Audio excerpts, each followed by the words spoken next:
Hello friends, welcome to Chudiwal physics classes YouTube channel. इस channel पर आपको 11th 12th और आप पीछे जाएंगे और देखेंगे 9th 10th के भी सारे लेक्चर जो फिजिक्स से है वो कंप्लीट डाले जाएंगे। तो आज मैं 12th का जो पहला पार्ट है उसका पहला चैप्टर जो है वो कंप्लीट क्विक रिवीजन कराऊंगा। और अगर आपको टॉपिक वाइज देखना है तो आप प्रीवियस लेक्चर को देख सकते हैं। इसमें सारी कॉन्सेप्ट को आपको बताने वाला हूँ। अगर आप नए हैं इस चैनल पर तो इस चैनल को जरूर सब्सक्राइब करें, और अगर पुराने हैं तो इस वीडियो को लाइक करें। देखते हैं कॉन्सेप्ट को। देखिए, एनसीईआरटी की बुक में पहला chapter, first chapter electric charge and fields है। तो आपको सबसे पहले इंट्रोडक्शन देता हूं मैं। इंट्रोडक्शन का मीन्स क्या होता है? परिचय। आपने चार्ज को देखा है, फील किया है चार्ज को? यस, आप किए होंगे। आप गर्मी के टाइम में या जब भी मौसम ड्राई हो, है ना, ड्राई सीजन में आपने देखा होगा जब आप अपने क्लॉथ को उतारते हैं रात को तो उसमें क्या होता है? स्पार्किंग होता है, लाइटनिंग दिखती है हल्की सी, है ना, चिंगारी कहते हैं जिसे। तो वो जो है वो due to the static charges है। देखिए, आप कोई भी चीज को जब घसते हैं, रब करते हैं, ऐसे तो हर एक मटेरियल न्यूट्रल में होता है, ठीक है, लेकिन आप उसको रब जब करते हैं तो चार्ज का ट्रांसफर होता है। चार्ज मीन्स इलेक्ट्रॉन, समझे, इलेक्ट्रॉन का ही ट्रांसफर होता है। एक्चुअली हर एटम में जो होते हैं इलेक्ट्रॉन, प्रोटॉन और न्यूट्रॉन से होते हैं। प्रोटॉन और न्यूट्रॉन ये तो एक तरह से देखा जाए वो तो न्यूक्लियस में होते हैं, आपको पता होगा ये बेसिक चीज है। लेकिन इलेक्ट्रॉन जो आउटर सर्कल में होते हैं, इलेक्ट्रॉन जो आउटर शेल में होते हैं, उसी का ट्रांसफर होता है, क्योंकि वो लेस टाइटली बाउंड होते हैं।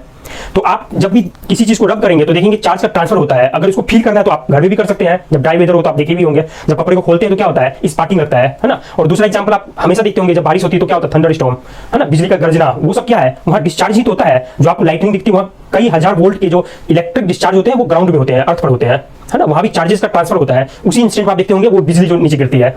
ये तो बिल्कुल बेसिक हो गया। तो आप इसका हर जगह इंट्रोडक्शन में, मतलब हर जगह देखेंगे इसका एग्जांपल। आप कहते हैं ना, जनरल लैंग्वेज में बात भी करते हैं, अरे आज थका हूं, चार्ज हो जाओ, कुछ खा पी लो, चार्ज हो जाओ। चार्ज मतलब तुम एनर्जी मिल जाएगा तुम्हें, जनरल टर्म में यूज करते हैं। लेकिन चार्ज का मतलब होता है इलेक्ट्रॉन के रूप में, समझे, इलेक्ट्रॉन। बेसिक अगर देखा जाए, अगर कोई बोले कि चार्ज 1 कूलम तो बिग यूनिट हो गए, बहुत सारे इलेक्ट्रॉन है ना, 1 कूलम में बिग यूनिट है इलेक्ट्रॉन का। लेकिन अगर एक इलेक्ट्रॉन को लिया जाए तो उसमें बहुत, एक इलेक्ट्रॉन में जो चार्ज होते हैं उसको बहुत टाइनी माना गया माइक्रोस्कोपिक लेवल पर।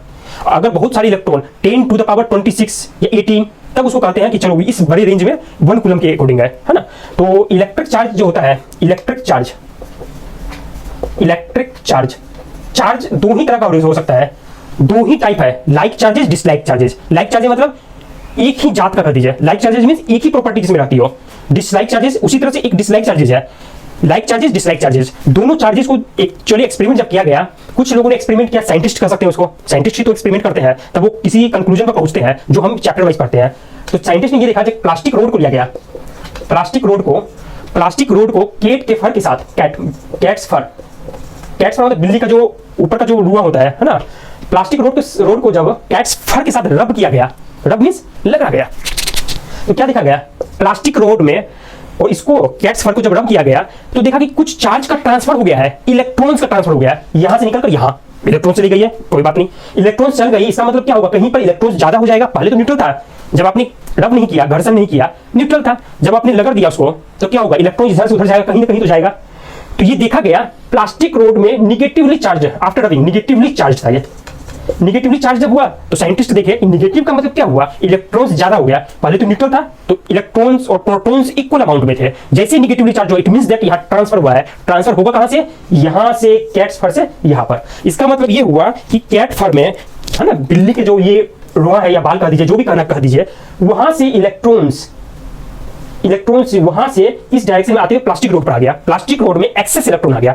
लेकिन वहीं कैट्स फर की बात की जाए तो वहां डेफिशिएंसी ऑफ इलेक्ट्रॉन्स। बात समझ में आ गई? इस तरह से जो चार्ज का ट्रांसफर हुआ तो एक हो गया निगेटिवली चार्ज, एक हो गया positively charge. Positively charge doesn't mean that वहां पॉजिटिव चार्ज को ट्रांसफर किया गया, नहीं, इसका मतलब है डेफिसिट ऑफ इलेक्ट्रॉन्स। इलेक्ट्रॉन कम हो गया तो इलेक्ट्रॉन जब कम होगा ऑटोमेटिक प्रोटॉन बढ़ गया, है ना, कंपैरिजन होता है और कुछ नहीं। तो जो जहां पर इलेक्ट्रॉन्स कम है इसका मतलब पॉजिटिव चार्ज ज्यादा है, वहां पर प्रोटॉन ज्यादा है, तो उसी को कहेंगे पॉजिटिवली चार्ज। तो यहां पर देखा गया ये जो था निगेटिवली चार्ज था और कैट्स फर पॉजिटिवली चार्ज हो गया, क्योंकि यहां से इलेक्ट्रॉन निकलकर प्लास्टिक रोड पर आ गया। तो यहां पर इलेक्ट्रॉन कम हो गया तो इसको कहा गया पॉजिटिवली चार्ज और इसको कहा गया निगेटिवली चार्ज। इतनी बात समझ में आ गई? ये तो एक एक्सपेरिमेंट था। अब साइंटिस्ट ने कुछ और किया, करेंगे ही वो, करेंगे तो कर लेंगे। देखिए क्या किया वो क्या किया? ये तो हो गया एक। दूसरा उन्होंने क्या किया? ग्लास का रोड लिया। देखिए, ये प्लास्टिक रोड हो चाहे कैट्स फर हो, दोनों इंसुलेटर है। Don't think that it is a conductor, it's not a conductor. समझ में आ गई? कंडक्टर नहीं है, ये इंसुलेटर है। इंसुलेटर को जब रब किया लगड़े तो चार्ज का ट्रांसफर हो गया। चार्ज मीन सिंपल लैंग्वेज में समझे, इलेक्ट्रॉन का ट्रांसफर हो गया। ठीक है। अब ग्लास रोड को क्या किया गया, उसको भी किसी चीज के साथ लगाया गया, क्या था वो, सिल्क। सिल्क का कपड़ा आपको पता होगा, घर में लेडीज साड़ी पहनती, सिल्क का होता है, बहुत जगह आप देखेंगे गारमेंट्स सिल्क के होते हैं, कॉस्टली होता है थोड़ा, लेकिन आपको पता होगा सिल्क या ऊन का कोई कपड़ा, ऊल है ना, ऊल समझ होंगे, भेड़िया उसके ठंडा में यूज होता है ना। तो ग्लास रोड और सिल्क और ऊल कोई भी एक ले लिया गया, ऐसा नहीं कि दोनों को मिक्स करके दिया गया।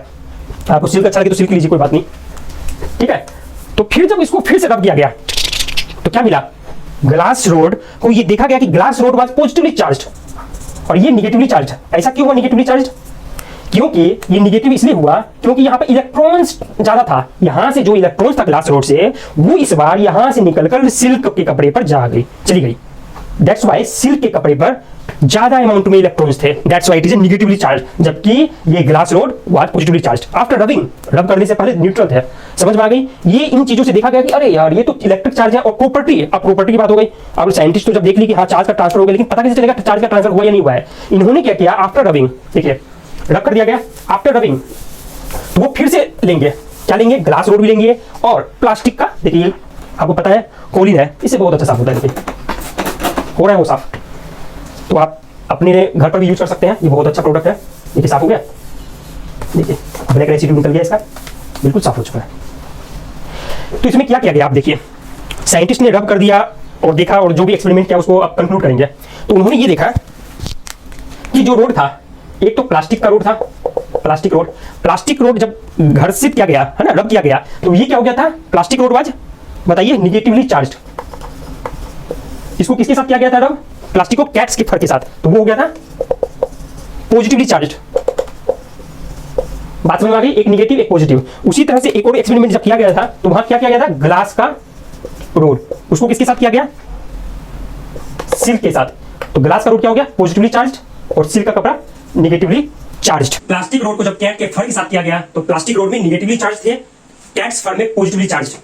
ग्लास रोड की बात की जाए, ग्लास रोड को किसके, ऊन के कपड़े के साथ किया गया, तो ग्लास का रोड पॉजिटिवली चार्ज था और ऊन का जो कपड़ा था वो निगेटिवली चार्ज था। आपको बात समझ में आ गई, सिर्फ इलेक्ट्रॉन का ट्रांसफर करना और कुछ भी नहीं, इलेक्ट्रॉन का ही ट्रांसफर होता है। जहां पर एक्सेस अमाउंट ऑफ इलेक्ट्रॉन वो निगेटिवली चार्ज, और जहां पर डेफिसिट इलेक्ट्रॉन की हो वहां पर पॉजिटिवली चार्ज। इतना ही कॉन्सेप्ट ध्यान रखना है, और कुछ भी कॉन्सेप्ट नहीं है। लेकिन साइंटिस्ट कहां रुकने वाले थे, उन्होंने क्या किया, इनका फिर से आफ्टर रबिंग जो पॉजिटिवली चार्ज थे, निगेटिवली चार्ज थे, उनको क्या किया, आपस नजदीक लाए, जब क्लोज लाए आपस में एक दूसरे के, तब देखा कि प्रॉपर्टी क्या निकली। उन्होंने देखा कि लाइक चार्जेज, एक जैसी जो चार्जेस है वो रिपेल कर रही थी, लाइक चार्जेज रिपेल, और unlike charges attract. Unlike charges का मतलब जिसमें पॉजिटिवली चार्ज थे एक दूसरे में, जो निगेटिवली चार्ज दूसरे वाले में थे, जब दोनों को लाए पास में तो वो क्या कर रहे थे, अट्रैक्ट कर रहे थे। सिंपल एग्जांपल जब इसमें किया गया, इसमें देखा गया तो क्या मिला, सिंपल उन्होंने देखा कि ये जो प्लास्टिक का रोड था है ना, प्लास्टिक का रोड क्या था, निगेटिवली चार्ज, और ग्लास का रोड क्या था, पॉजिटिवली चार्ज। इन दोनों को जब पास में लाया गया, दोनों रोड को दोनों अट्रैक्ट कर रहे थे। उसी तरह से कैट के फर को और सिल्क का कपड़ा जो था है ना, उसको जब पास में लाए तो वो भी अट्रैक्ट कर रहे थे। लेकिन जब ग्लास की रोड को कैट के फर के पास लाया गया तो रिपेल कर रहे थे। तब उन्होंने कहा लाइक चार्जेस, मतलब एक ही तरह की चार्जेस अगर होंगे किसी भी मटेरियल में, आफ्टर रबिंग जो मिल रही थी, जैसे भी मिले, अगर एक ही तरह की चार्जेस होगी तो वो एक दूसरे को रिपेल करेंगे, मतलब दूर हटाएंगे, उनका रिपल्सन होगा। लेकिन अगर डिफरेंट चार्जेस होंगे, अनलाइक चार्जेस कहते हैं, क्योंकि चार्जेस के भी दो ही टाइप है, पॉजिटिवली चार्ज, निगेटिवली चार्ज।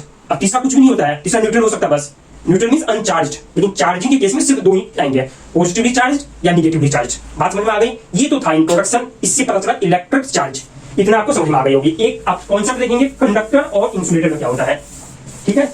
अब फिर से आप देख रहे हो यहाँ पर काम कर रहा है डस्टर, ठीक है, लेकिन यहाँ पर जो मेन है थीम वो बचा कर रखना है। यहाँ पर चूड़ीवाल फिजिक्स क्लासेस, ये मेन चीज है, क्योंकि तभी तो आप सब्सक्राइब करेंगे।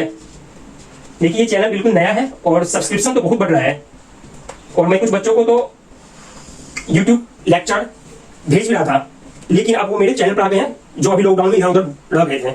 सभी को मैं बोला हूँ कि इस चैनल पर आ जाए, लास्ट में देखेंगे। इसके बाद पहले तो चैप्टर कंप्लीट करेंगे क्विक जल्दी, उसके बाद नीट के एग्जामिनेशन में जो आए हुए हैं प्रीवियस ईयर के, या जो मेंस या एडवांस में पूछे गए हैं है ना, आईआईटी लेवल के, जेईई के, तो वो सारे के सारे आपको अच्छे सवाल जो होंगे वो रिवीजन कराए जाएंगे। तो आप चैनल से जुड़े रहें, सब्सक्राइब करें और शेयर भी करें, दोस्तों को बताएं।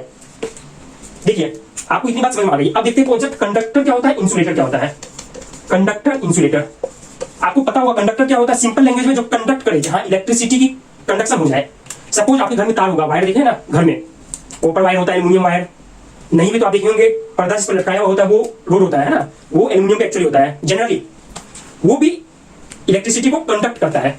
तो कंडक्टर क्या होता है, जो इजी पास दे इलेक्ट्रॉन के फ्लो के लिए, आसानी से इलेक्ट्रॉन फ्लो कर जाए। एग्जांपल के लिए देखेंगे, आप कहीं भी शूट कर मतलब वीडियो रिकॉर्डिंग के लिए आते हैं तो क्या करते हैं, बाल बाते हैं, कंघी करते हैं। तो क्या आपने देखा कोम है ना, कंघा, कंघी को आप लेकर जब रब करते हैं अपने बालों से, ये बाल भी तो रेशम की तरह है, जब आप इसे रब करेंगे तो क्या होगा, इलेक्ट्रॉन का ट्रांसफर। जब इलेक्ट्रॉन का ट्रांसफर होगा तो क्या, प्लास्टिक का जो कोम है, आप लोहे के कोम से कभी बाल बाते हैं नहीं, या चांदी के कंघी से नहीं, वो तो सिंपल होता है, बाल ही तो आना है, आपके लोग बाल देखेंगे कंघी नहीं देखेंगे। तो प्लास्टिक का होता है, प्लास्टिक इज इंसुलेटर। देखिए जब भी रब करेंगे तो क्या होगा, चार्ज का ट्रांसफर। इलेक्ट्रॉन जो है बालों से निकलकर आपके कंघे पर, मतलब चार्ज का इधर से उधर ट्रांसफर होगा। हो सकता है इलेक्ट्रॉन कंघे से जाए या कंघे में आए, जैसे भी हो। तो इसका मतलब क्या होगा, जो कंघी है आपका वो चार्ज हो जाएगा घर्षण करने से बालों पर। अब उसको क्या करेंगे, पेपर का स्ट्रिप लेंगे, उस पर जाकर टच करना चाहेंगे तो क्या होगा, चिपक जाएगा। वही एक्सपेरिमेंट आप अगर चम्मच से करें, चम्मच नहीं, कांटा ले लीजिए, जिससे आप फ्रूट खाते हैं, फ्रूट तो खाए होंगे ना, या चम्मच से खाते हैं। अगर कांटा से खाते हैं आप, है ना, देखा होगा उसमें क्या कंघी जैसा निकल आता है, उसी से आप बाल लाने की कोशिश करें तो क्या वहां पर रब हुआ, घर्षण तो हुआ, तो वहां भी चार्ज का ट्रांसफर होगा। एक जैसे ही चार्ज का ट्रांसफर होगा तो वो जो है स्पून जो है, या फोर्क कर दीजिए, तो वो चार्ज हो जाएगा। लेकिन हमारा जो बॉडी है उस मेटल से जो आप कर रहे हैं, तो हमारा बॉडी जो है वो कंडक्टर है, क्योंकि यहां से इलेक्ट्रिसिटी मतलब आसानी से जा सकता है ना। आगे कॉन्सेप्ट देखेंगे आपको समझ में आ जाएगा क्या है। एक्चुअली घर में भी आप देखेंगे सॉकेट होता है ना, बिजली का जो सॉकेट होता है जिसमें आप प्लग लगाते हैं, वो 3 वायर होता है, 3 होते हैं उसमें कनेक्शन, है ना। जैसे आप घर में रेफ्रिजरेटर होगा, आपके घर में तो होगा ही, नहीं है तो लेते हैं, ठीक है। टेलीविजन होगा, सब में देखेंगे, हेवी ड्यूटी वाले कोई भी अप्लायंसेस होंगे, सब में 3 रहेंगे स्विच डालने के, 3 पिन, है ना। उस सॉकेट में भी 3 छेद रहते हैं, 3 तो 3 से ज्यादा होते हैं, लेकिन कोई भी अगर आप सॉकेट में डालेंगे प्लग, तो प्लग में देखेंगे 3 पिन के होते हैं। 3 में होता है, एक लाइव होता है, एक न्यूट्रल होता है, जो 2 एक साथ होते हैं। एक मोटा सा जो ऊपर की तरफ होता है, दैट इज अर्थ। अर्थ वाला कनेक्शन इसलिए दिया जाता है क्योंकि हमारा बॉडी जो होता है वो एज ए कंडक्टर है। एज ए कंडक्टर तो इलेक्ट्रिसिटी यहां से भी जा सकती है, तो हम चाहते हैं कि यहां से ना जाए, तो फॉल्ट की कंडीशन में वही काम आएगा आपको, तीसरा वाला, उसको इग्नोर ना करें। अगर वो टूट भी जाए तो भी काम चल जाएगा, लेकिन जब झटका लगेगा तो लग जाएगा। तो आप ये छोटी सी बात समझ में रखें, कंडक्टर मतलब जहां से इजी फ्लो हो जाए। स्पून से जब करेंगे ना तो हमारे बॉडी से जाकर अर्थ में चला जाएगा, स्पून चार्ज नहीं हो पाएगा, है ना, क्योंकि इंस्टेंटली जैसे चार्ज हुआ बॉडी से गया नीचे चला गया ग्राउंड में, खत्म कहानी। इंसुलेटर मतलब प्लास्टिक इंसुलेटर है। प्लास्टिक में चार्ज अगर कर भी दिया जाए वो एक ही जगह टिका रहेगा, लेकिन कंडक्टर में क्या होगा, वो पाथ दे देगा यहां से वहां, जहां जाना है जाओ, है ना। वो कैसे जाता है नेक्स्ट चैप्टर में देखेंगे, पोटेंशियल डिफरेंस होता है वो देखेंगे। तो कंडक्टर और इंसुलेटर आपको समझ में आ गई। अब देखिए चार्जिंग बाय इंडक्शन क्या होता है। चार्जिंग बाय इंडक्शन, एक तो हुआ रब से चार्ज करना घसीट कर, एक होता है चार्जिंग बाय इंडक्शन। इंडक्शन मतलब क्या होता है, आपने तो इंडक्शन मशीन में देखा होगा, है ना, इंडक्शन कुक टॉप जो घर में यूज होता है, उसका लॉजिक समझ सेम है। इंडक्शन का मतलब उसमें देखा जाए टच करने की जरूरत नहीं है। अगर कोई पॉजिटिवली चार्ज बॉडी किसी मेटेलिक स्फीयर के पास लेकर जाएंगे, मेटेलिक हो चाहे ना हो, तो उसमें क्या होगा, पॉजिटिवली चार्ज अगर कुछ चीज लेकर आए, सपोज ये लेकर आए, ये है निगेटिवली चार्ज, इसके पास लेकर आए, ये निगेटिवली चार्ज डस्टर है, ये पॉजिटिवली चार्ज है, या ये सपोज कीजिए ये पॉजिटिवली चार्ज लेकर आए किसी न्यूट्रल बॉडी के पास, ये न्यूट्रल है, तो क्या होगा, पॉजिटिवली चार्ज जैसे आएगा तो यहाँ पर जो पहले से न्यूट्रल है, तो इलेक्ट्रॉन जो है पॉजिटिवली चार्ज जिस जगह के पास होगा वहां पर इलेक्ट्रॉन एक्यूमुलेट हो जाएगा। क्यों, फोर्स ऑफ अट्रैक्शन के कारण। लाइक चार्ज क्या होता है, रिपेल करता है, अनलाइक चार्ज अट्रैक्ट करता है। तो यहाँ पर पॉजिटिवली चार्ज है, तो पॉजिटिव मतलब प्रोटॉन ज्यादा है, तो यहाँ पर इलेक्ट्रॉन आना चाहेगा इसके पास में। इलेक्ट्रॉन जैसे आएगा और प्रोटॉन क्या करेगा, रिपेल करेगा, यहाँ पर पहले से जो प्रोटॉन को रिपेल करेगा, तो इस साइड में निगेटिवली चार्ज, इस साइड में पॉजिटिवली चार्ज, तो दूर वाले में पॉजिटिवली चार्ज यहाँ पर हो जाएगा। अगर इसी में एक वायर ले लिया जाए, वायर को अर्थ कर दिया जाए और इसको दूर हटा दिया, इसको पहले तो पास में रखिए, वायर को अर्थ करेंगे तो क्या होगा, इलेक्ट्रॉन जो एक्सेस अमाउंट में इलेक्ट्रॉन वो चला जाएगा जमीन के अंदर, और ये पूरा पूरा पॉजिटिवली चार्ज हो जाएगा। तो इस तरह का प्रोसेस जिसमें टच ना हो, that is charge by induction. अब देखा जाए बेसिक प्रॉपर्टी ऑफ चार्ज की क्या होती है। पहला तो एडिटिविटी कहते हैं। एडिटिविटी मतलब अलजेब्रिक फॉर्मूला, जैसा कि आप मैथमेटिक्स में पढ़े होंगे, मैथमेटिकल जैसे प्लस माइनस करते हैं वैसे ही ऐड कर सकते हैं, वही प्रॉपर्टी है। सारे चार्ज को आप ऐड कर सकते हैं विद साइन, जो साइन है वो तो देना ही है। फॉर एग्जांपल एक 4 कूलम है, उसको जब 5 - 5 कूलम के साथ लाया जाए, इसका मतलब अगर एक चार्ज जो पॉजिटिवली चार्ज है वो 4 कूलम उसमें चार्ज, एक निगेटिवली चार्ज इसमें 5 कूलम है, 4 - 5, अगर दोनों को टच करेंगे तो -1 कूलम बचेगा। तो एडिटिविटी रूल हो गया। दूसरा चार्ज इज कंजर्व्ड, चार्ज को ना तो क्रिएट कर सकते हैं ना डिस्ट्रॉय कर सकते हैं। हाँ, चार्ज कैरिंग जो पार्टिकल है उसको भले आप क्रिएट कर सकते हैं, लेकिन नेट चार्जेस वो हमेशा के लिए कांस्टेंट है, कंजर्व्ड है। न्यू चार्ज नहीं क्रिएट कर सकते हैं, new charge carrying particle create कर सकते हैं। फॉर एग्जांपल अगर इलेक्ट्रॉन क्रिएट हो रहा है तो प्रोटॉन भी साथ में क्रिएट होगा, समझ में आ गई? अगर कोई न्यूट्रल बॉडी है, न्यूट्रल है, तो यहाँ इलेक्ट्रॉन जितने क्रिएट हो रहे हैं उतने प्रोटॉन भी हो सकते हैं, क्योंकि नेट चार्जेस कितना होगा? 0। दो प्रॉपर्टी हो गई, एक तो चार्ज कंजर्व होता है और एक कह सकते हैं क्वांटाइजेशन ऑफ चार्ज।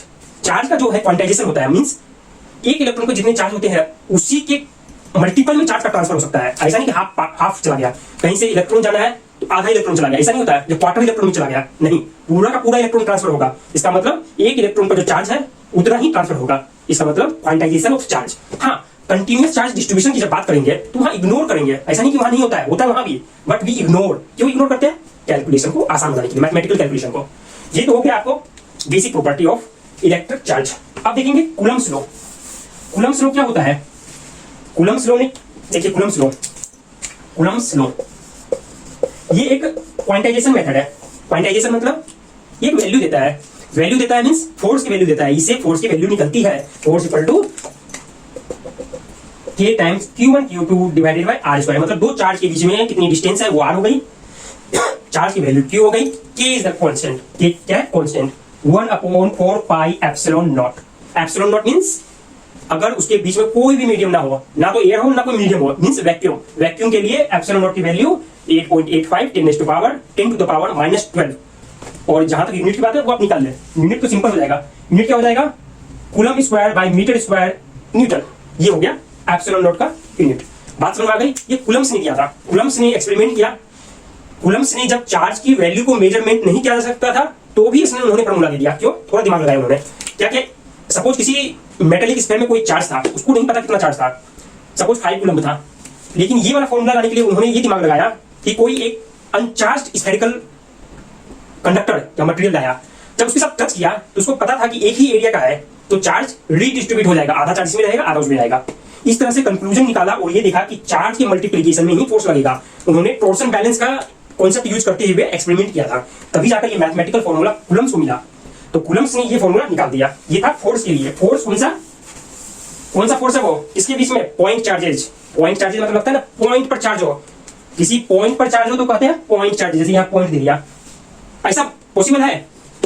कॉन्सेप्ट ही है। अगर चार्ज बॉडी है, सपोज ये चार्ज बॉडी है, ये भी चार्ज बॉडी है, यहाँ पर चार्ज Q1, यहाँ पर चार्ज Q2, दोनों के बीच में डिस्टेंस R है। आप मान सकते हैं ये पूरा का पूरा चार्ज एक ही पॉइंट पर कॉन्सेंट्रेट है, तो वो हो जाएगा पॉइंट चार्जेस। ऐसा कब लेते हैं? जब दोनों के बीच में separation is much larger than dimension of the charge body. अगर इसकी डायमेंशन बहुत कम हो और इसके बीच की डिस्टेंस बहुत ज्यादा हो तो बोलेंगे पॉइंट चार्जेज। पॉइंट चार्जेज में जो बॉडी होता है उसको इग्नोर करते हैं। सपोज ये थिंक करते हैं कि एक ही पॉइंट पर वो चार्ज है। बात समझ में आ गई? तो ये था बेसिक प्रॉपर्टी समझ में आ गई और कूलम्ब्स लॉ की समझ में आ गई आपको। Coulomb's law for point charges. अब क्या हुआ? कूलम्ब्स लॉ दो चार्जेस के बीच की फोर्स को बताता है, लेकिन हमें जब मल्टीपल चार्ज दिए हैं तो क्या करेंगे? मल्टीपल चार्ज के केस में आप कूलम्ब्स लॉ फिर से लगा सकते हैं, लेकिन साथ में एक और चीज लगाना पड़ेगा, that is superposition principle. Superposition principle होता क्या है? सुपरपोजिशन प्रिंसिपल ये होता है, सुपरपोजिशन प्रिंसिपल ये बताता है कि अगर बहुत सारे चार्ज हो तो आप एक एक करके पेयर बना दें उस चार्ज। जैसे सपोज आपको फोर्स निकालना है Q1 पर, जबकि आसपास कितने सारे चार्ज है? बहुत सारे। सपोज 5 चार्ज मान ले, Q2 Q3 Q4 कुछ भी मान ले, Q5 भी ले ले। Q1 पर जो फोर्स निकालना है तो आप ये सोचे एक बार में एक ही चार्ज प्रेजेंट है, Q1 पर चार्ज निकाले, Q2 के कारण जो भी निकले निकाल ले, Q3 के कारण, Q4 के कारण, Q5 के कारण सेपरेटली निकाल ले। Q1 पर जो चार्ज लग रहे हैं अलग अलग चार्जेस के कारण, taking one at a time, है ना। दूसरे चार्ज को अकेले अकेले लेना है और ये समझना है कि कोई दूसरा चार्ज प्रेजेंट ही नहीं उस समय कैलकुलेशन के समय। जो रिजल्ट मिलेगा आपको वही सेम रिजल्ट देखा गया कि चार्ज Q1 को फील कर रहा था, तब बोला नहीं यहाँ पर सुपरपोजिशन प्रिंसिपल लगाना होगा। सुपरपोजिशन प्रिंसिपल मतलब we ignore other charges, calculation के समय जो लेंगे उसी को लेना है। लेकिन एक और बात आपको ध्यान रखनी है, फोर्स चीज है वेक्टर क्वांटिटी, उसकी कोई ना कोई डायरेक्शन होती है। दैट्स व्हाई कूलम्ब्स लॉ जो एक्सपेरिमेंट किया था उन्होंने भी इसे वेक्टर फॉर्म में दिखाया। फोर्स को वेक्टर फॉर्म में कैसे दिखा सकते हैं? Force equal to K times Q1 Q2 divided by R square. इसको यूनिट वेक्टर से शो कर दे। ये कोई डायरेक्शन देगा, बात समझ में आ गई? R कैप ये वेक्टर की डायरेक्शन देगा कि वो डायरेक्शन आउटवर्ड है या इनवर्ड है ना। एक्चुअली डायरेक्शन तो लाइन ज्वाइनिंग द चार्जेस की तरफ ही होगा। अगर दो पॉइंट चार्ज है Q1 Q2, इन दोनों को ज्वाइन करने वाली ये लाइन है, तो यही लाइन इसी लाइन के अलोंग फोर्स की डायरेक्शन होगी, चाहे वो इस डायरेक्शन में हो चाहे वो इस डायरेक्शन में हो। बात समझ में आ गई? इस तरह से अगर बहुत सारे चार्जेस प्रेजेंट हो तो कूलम्ब्स लॉ के साथ साथ सुपरपोजिशन प्रिंसिपल अप्लाई करना है। सुपरपोजिशन प्रिंसिपल मतलब एक एक पेयर में आपको फोर्स निकालनी है, बाद में वेक्टर सम करना आपको। सिर्फ मैग्नीट्यूड को ऐड ना करे, वेक्टर सम, सबकी डायरेक्शन देखिए, सबको रिजॉल्व कर दे, फिर निकाल दे। Simple method. इसके बाद देखिए एक और टॉपिक है इलेक्ट्रिक फील्ड। इस चैप्टर में जितने भी टॉपिक है थोड़ा थोड़ा मैं आपको क्यों रिवीजन करा रहा हूं। अगर आपको बाई चांस पूरा पूरा समझना फिर से नहीं समझ में आया पीछे के जो भी लेक्चर है टॉपिक वाइज बनाए हुए हैं उसके ऊपर जाए, आप सब समझ में आ जाएगा। और चैनल को सब्सक्राइब जरूर कर दें, तभी तो यही तो गुरु दक्षिणा है। अगर नहीं सब्सक्राइब करेंगे तो कैसे बढ़ेंगे आप? फ्री में कुछ भी पढ़ाई नहीं होता है, फ्री में अगर पढ़ भी लेंगे तो कुछ फायदा नहीं है, क्योंकि आप उसे इग्नोर करेंगे, हाँ वो तो ऐसे ही है, वो तो यूं ही है। लेकिन आप सब्सक्राइब करेंगे तो आपको लगेगा हाँ कुछ गया मेरे हाथ से। क्या गया? सब्सक्राइब वाला नोटिफिकेशन आपके लिए। फिर मैं नहीं कहूंगा कि सब्सक्राइब करो, क्योंकि आपने गुरु दक्षिणा दे दिया, इसलिए आप सब्सक्राइब करें। और देखिए इलेक्ट्रिक फील्ड क्या होता है, इलेक्ट्रिक फील्ड क्या होता है, आपने जब फोर्स पढ़ लिया, फोर्स समझ में आ गया, तो फील्ड क्या होता है? देखिए जब कोई चार्ज को एक सोर्स चार्ज कर दीजिए, सोर्स चार्ज मींस जो फील्ड क्रिएट करता है। पहले तो फील्ड समझिए, फील्ड होता क्या है? एक ऐसा चीज जिसको देख नहीं पाते हैं लेकिन फील कर पाते हैं। एग्जांपल के लिए आप कह सकते हैं फैन। अगर फैन को, पंखे को एक चार्ज की तरह समझे तो उससे निकलने वाला हवा क्या हुआ? फील्ड हुआ, है ना। उसी तरह से इलेक्ट्रिक फील्ड भी एक तरह से इलेक्ट्रिक जो फेनोमेनन है, इलेक्ट्रिक जो इन्फ्लुएंस है उसको बताता है। इसको देख नहीं सकते हैं लेकिन फील कर सकते हैं। कैसे? आपको इलेक्ट्रिक फील्ड देखना हो ना, तो किसी चार्ज को लाइए, अगर वो चार्ज कोई फोर्स को फील करता है, अगर उसमें कोई फोर्स लगा इलेक्ट्रिक फोर्स, इसका मतलब कि वहां पर कहीं ना कहीं इलेक्ट्रिक फील्ड प्रेजेंट है।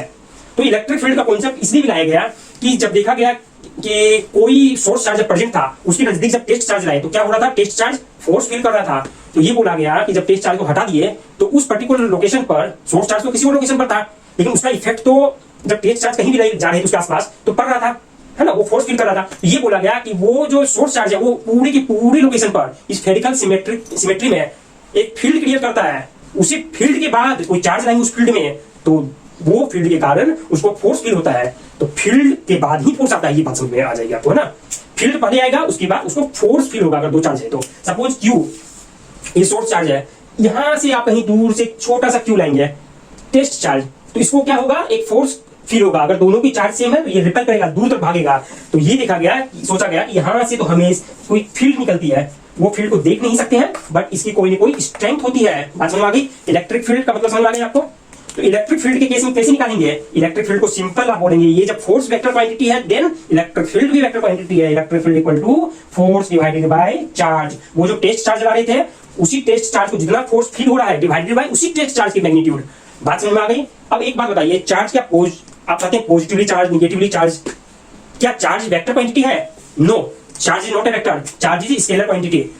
देखिए साइंटिस्ट जो थे वो पॉजिटिव और निगेटिव से ही क्यों डिनोट किए चार्ज को? चाहते तो कोई और सिंबल यूज कर सकते थे, लेकिन यहाँ पर मैथमेटिक्स भी काम कर रहा था। उन्होंने दो चार्ज बॉडी को जब लाए जिसकी मैग्नीट्यूड सेम थी, दोनों को टच कराया, फिर हटाया, फिर देखा किसी में भी चार्ज नहीं रही, एकदम बिल्कुल जीरो हो गई। यानी सपोज एक में 5 कूलम था, दूसरे में -5 कूलम, तो 5 कूलम -5 कूलम दोनों को टच कर देंगे तो क्या हो गई? न्यूट्रल देखी गई बाद में जब टच कर देंगे। तो टच करने के बाद न्यूट्रल, तो मैथमेटिक्स में भी +5 -5 0, तो बोला गया प्लस रखो, एक में माइनस रख दो, एक को पॉजिटिवली चार्ज बोलो, एक को निगेटिवली चार्ज बोलो। ये सारे के सारे कन्वेंशन है, इसमें घबराना नहीं है कि पॉजिटिव मतलब ज्यादा। एक्चुअली पॉजिटिव मतलब ज्यादा की टर्म में नहीं होता, कम की टर्म में होता है। कोई बोलेगा पॉजिटिव है मींस ज्यादा इलेक्ट्रॉन नहीं, कम है इलेक्ट्रॉन वहां पर। बात समझ में आ गई? इलेक्ट्रिक फील्ड आपको समझ में आ गई होगी। आई या नहीं आई? आई। अगर आई तो सब्सक्राइब, नहीं आई तो कोई बात नहीं, पीछे के लेक्चर देखें, डिटेल में है।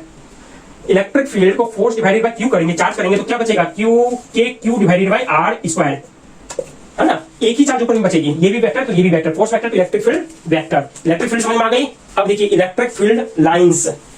इलेक्ट्रिक फील्ड लाइंस क्या होता है आप बताएं? Electric field lines actually electric field एक वेक्टर क्वांटिटी। इलेक्ट्रिक फील्ड जब वेक्टर है तो उसको रिप्रेजेंट कर सकते हैं कि नहीं? कर सकते हैं। सपोज ये क्यू चार्ज है, ये चार्ज है, जब कोई वेक्टर को रिप्रेजेंट करेंगे तो कैसे करते हैं? उसके मैग्नीट्यूड से और डायरेक्शन से। तो मैग्नीट्यूड को कैसे शो करेंगे? अगर उसको पिक्चर के फॉर्म में दिखाना हो तो उस पर एरो बना देंगे इस तरह से। बात समझ में आ गई? लेकिन आप देखिए होंगे electric field depends on distance. Her location पर उसकी वैल्यू चेंज होगी। कैसे चेंज होगी? क्योंकि इट्स प्रोपोर्शनल टू 1/r²। तो दूर जाएंगे तो इलेक्ट्रिक फील्ड की वैल्यू कम होगी। अगर इसी डायरेक्शन में जा रहे हैं इस लोकेशन पर कम होगी, इसलिए छोटे से एरो से शो कर दिया। छोटे से एरो मींस इसकी मैग्नीट्यूड कम हो गई, इसकी मैग्नीट्यूड यहां पर कम हो गई, यहां पर भी कम हो गई, यहां भी कम हो गई, यहां भी कम हो गई। तो ये जो वेक्टर से रिप्रेजेंट किए हैं तो कुछ ने बोला कि इससे अच्छा तो ये होगा कि आप एक ही डायरेक्शन में जाने वाली लाइन को ही मिला दे। ये वाली लाइन सारी की सारी लाइन एक ही लाइन में कर दी, इस डायरेक्शन में जितनी भी छोटी मोटी लाइन है सबको मिला दे। ये हो गई इलेक्ट्रिक फील्ड लाइंस। अब किसी साइंटिस्ट ने पूछा ये बताओ पहले तो हमें वेक्टर की मैग्नीट्यूड भी पता लगती थी, डायरेक्शन भी पता लगती थी, अब तुमने तो मिला दिया सारा, अब मैग्नीट्यूड कैसे पता लगेगी? तब यहां पर ये बताया गया कि जब पहले वेक्टर से रिप्रेजेंट कर रही थी इलेक्ट्रिक फील्ड को तो एरो की लेंथ से हमें क्या मिल रही थी? मैग्नीट्यूड। लेकिन इलेक्ट्रिक फील्ड लाइंस के केस में हमें डेंसिटी से मिलेगी magnitude. Density means number of lines per unit area, है ना। यहाँ पर सपोज एक एरिया है, ये वाली एरिया में देखेंगे कितनी लाइन जा रही है, उसकी नॉर्मल परपेंडिकुलर उतनी वहां पर स्ट्रेंथ ज्यादा, अगर ज्यादा नंबर ऑफ लाइंस पास कर रही है किसी पर्टिकुलर एरिया से तो वहां कंपैरेटिवली स्ट्रेंथ ज्यादा है। तो इस केस में डेंसिटी से हमें पता लगेगी कि किसकी स्ट्रेंथ ज्यादा है। तो इलेक्ट्रिक फील्ड को ही रिप्रेजेंट करते हैं इलेक्ट्रिक फील्ड लाइंस से। समझ में आ गई। उसके बाद कॉन्सेप्ट है इलेक्ट्रिक फ्लक्स। देखिए इसका भी प्रचार हो गया और आप देख भी रहे होंगे। देखिए चला गया, बिल्कुल खत्म हो गया। ये नीचे देखिए खत्म हो गया। तो ये काफी इफेक्टिव है, बात समझ में आ गई। तो अब नेक्स्ट कॉन्सेप्ट है इलेक्ट्रिक फ्लक्स। फ्लक्स क्या होता है? फ्लक्स को मैथमेटिकली रिप्रेजेंट करते हैं electric flux phi equal to E dot delta S. E dot delta S means देखिए ये भी वेक्टर क्वांटिटी, ये भी वेक्टर क्वांटिटी, दो वेक्टर का multiplication scalar, phi scalar. Electric flux is scalar quantity, बात समझ में आ गई। डॉट प्रोडक्ट एक होता है क्रॉस प्रोडक्ट। डॉट को कैसे क्या करते हैं? cos थीटा, दोनों के बीच में जो एंगल है उसको cos थीटा है ना, multiply by cos theta. Theta is angle between electric field lines and जो एरिया है उसके परपेंडिकुलर जो लाइन है उन दोनों के बीच में एंगल है ना। इलेक्ट्रिक फील्ड लाइंस ई के बीच में एंगल, और सपोज ये एरिया है, ये एरिया है कोई ब्लू कलर से, इसकी नॉर्मल ये है, तो इन दोनों के बीच में जो एंगल है दैट इज थीटा है ना। इसका मतलब जब थीटा 0 होगा तो cos थीटा G1, जब theta equal to 0 cos theta equal to 1, तो उस समय मैक्सिमम वैल्यू निकलेगी फ्लक्स की, इलेक्ट्रिक फ्लक्स की। तो electric flux is scalar quantity, उसे स्ट्रेंथ पता चलेगी। देखिए इलेक्ट्रिक फील्ड लाइन से भी स्ट्रेंथ पता चल रही थी कि नहीं चल रही थी। देखिए इलेक्ट्रिक फील्ड जो थी उसको अगर वेक्टर से आप सम वेक्टरली रिप्रेजेंट करेंगे तो वहां भी स्ट्रेंथ मिल रही थी सिर्फ एक पॉइंट की, लेकिन यहाँ पूरे के पूरे एरिया की स्ट्रेंथ मिल जाएगी। पूरे एरिया से मल्टीप्लाई कर दे, स्ट्रेंथ मिल जाएगी। देखिए इलेक्ट्रिक फील्ड तो आप देखिए, इलेक्ट्रिक फील्ड जो होता है नंबर ऑफ लाइंस की प्रोपोर्शनल होता है। जितनी नंबर ऑफ लाइंस बढ़ेगी इलेक्ट्रिक फील्ड की जो मैथमेटिकल वैल्यू है वो भी बढ़ जाएगी। इसका मतलब टोटल इलेक्ट्रिक फ्लक्स निकालना किसी एरिया से, तो area multiplied by number of lines, number of lines की प्रोपोर्शनल है ई के, तो ई को डायरेक्ट मल्टीप्लाई कर दे। इसी से जब आगे बढ़ेंगे इलेक्ट्रिक फ्लक्स से तो आप देखेंगे गॉसेस थ्योरम, वो बाद में देखेंगे, पहले और टॉपिक देखते हैं। देखिए इलेक्ट्रिक डाइपोल, डाइपोल होता क्या है? डाई मींस दो, pole means polarity, means positive charge और negatively charge. Electric dipole means दो एक ही मैग्नीट्यूड के पॉजिटिव चार्ज और नेगेटिव चार्ज आपस में अगर सेपरेटेड हो, दूर दूर हो, देन वो इलेक्ट्रिक डाइपोल की तरह एक्ट करेंगे, इलेक्ट्रिक डाइपोल कहलाएंगे है ना। तो उसके बीच में कुछ भी डिस्टेंस हो, अब वहां पर देखिए एक में Q एक में माइनस Q, दोनों के बीच में सपोज डिस्टेंस कुछ भी ले सकते हैं, R ले सकते हैं, बुक में 12 लिखा हुआ है, कंफ्यूजन नहीं होना है, कुछ भी ले सकते हैं। 12 तो ऐसे दिया गया, इसलिए दिया गया कि आपको मैथमेटिकल कैलकुलेशन में थोड़ा आसान हो, क्योंकि 2 को फिर इग्नोर इसलिए करेंगे क्योंकि वहां पर आप एनसीईआरटी की बुक में देखेंगे अलोंग द एक्सिस निकाला गया फील्ड या इक्वेटोरियल प्लेन निकाला गया जो मिड पॉइंट से पास करती थी। तो मिड पॉइंट से पास करने वाली मतलब इस प्लेन पर यहाँ पर इलेक्ट्रिक फील्ड निकाला गया था। तो इलेक्ट्रिक डाइपोल आप समझ में आ गए। इलेक्ट्रिक डाइपोल में जो एक दो फॉर्मूला है, एक तो है इलेक्ट्रिक डाइपोल में इलेक्ट्रिक फील्ड की वैल्यू जो एक्सिस के लिए है 2p divided by 4 pi epsilon naught r Q. यहाँ पर क्या होगा, ये किस कंडीशन में है? When r is very very less than a means किसी लोकेशन पर जो निकालना है वो बहुत ही दूर पर है कंपैरिजन टू r मींस इन दोनों के बीच की डिस्टेंस है ना। एक तो ये फॉर्मूला है, दूसरा E equal to p divided by 4 pi epsilon naught r Q. देखिए आपको रिवीजन कराया जा रहा है, अगर पीछे के क्लास में ये जो भी पढ़ाए गए उनको देखेंगे डिटेल्ड मिल जाएगा आपको। It is also for r is very very less than a। ये हो गया इक्वेटोरियल प्लेन के लिए नीचे वाला, इसलिए यहाँ पर 2 का नहीं आया है मल्टीप्लिकेशन, 2 फैक्टर नहीं आया है, जबकि ये हो गया एक्सिस के लिए अलोंग द एक्सिस। दो बातें समझ में आ गई। अब फिजिकल सिग्निफिकेंस क्या है? What is the physical significance of electric dipole? Electric dipole का फिजिकल सिग्निफिकेंस आप तो देख सकते हैं, जैसे आप पानी पीते हैं तो पानी में क्या हुआ? H2O, वहां पर क्या हुआ? वो भी डाइपोल एक तरह से, वहां पर पॉजिटिव चार्ज का जो सेंटर है और नेगेटिव चार्ज का जो सेंटर है वो एक दूसरे से सेपरेटेड होता है, उनके बीच में एंगल कितना होता है वो आप केमिस्ट्री में पढ़ेंगे, 108 108 डिग्री होता है, ऐसे कुछ होता है, आप पढ़ेंगे वहां पर। इतना डिटेल में यहाँ नहीं जानना, यहाँ ये समझना है कि उसकी प्रॉपर्टी अगर इलेक्ट्रिक फील्ड में लाएंगे तो चेंज हो जाएगी है ना। डाइपोल को अगर इलेक्ट्रिक फील्ड में लाएंगे तो वहां पर एक्सटर्नल इलेक्ट्रिक फील्ड में वहां पर कुछ ना कुछ टॉर्क लगता है, इसका मतलब फिजिकल सिग्निफिकेंस उसका चेंज होता है, कुछ ना कुछ फिजिकली आप उसको फील कर पाएंगे। That is the physical significance of electric dipole. बात समझ में आ गई। अब देखना है आपको dipole in uniform external field. Uniform external field means बाहर से कोई फील्ड है E, उसमें लाएंगे तो क्या होगा? उसको टॉर्क फील होगा। टॉर्क इक्वल टू, अगर डाइपोल को लाएंगे एक्सटर्नल फील्ड में तो उसको टॉर्क फील होगा, torque equal to dipole moment multiply by electric field. दोनों वेक्टर है, यहाँ पर क्रॉस प्रोडक्ट लेना है, इसका मतलब इलेक्ट्रिक डाइपोल मोमेंट की वेक्टर की डायरेक्शन क्या होती है? नेगेटिव टू पॉजिटिव, और इलेक्ट्रिक फील्ड की वो दी रही होगी है ना। ये तो बाहर से अप्लाई किया गया है, इसकी जो भी डायरेक्शन हो इस डायरेक्शन और इस डायरेक्शन को आप कर ले उसकी परपेंडिकुलर में होगी। ये कॉन्सेप्ट आपको समझ में आ गई होगी है ना। ये negative to positive, negative to positive, पता नहीं अगर एक्स एक्सिस क्या लूंगा, ये वाई एक्सिस क्या लूंगा, तो जेड एक्सिस क्या लूंगा, टॉर्क कहेंगे, क्योंकि टॉर्क इज वेक्टर क्वांटिटी। बात समझ में आ गई? समझे या नहीं समझे?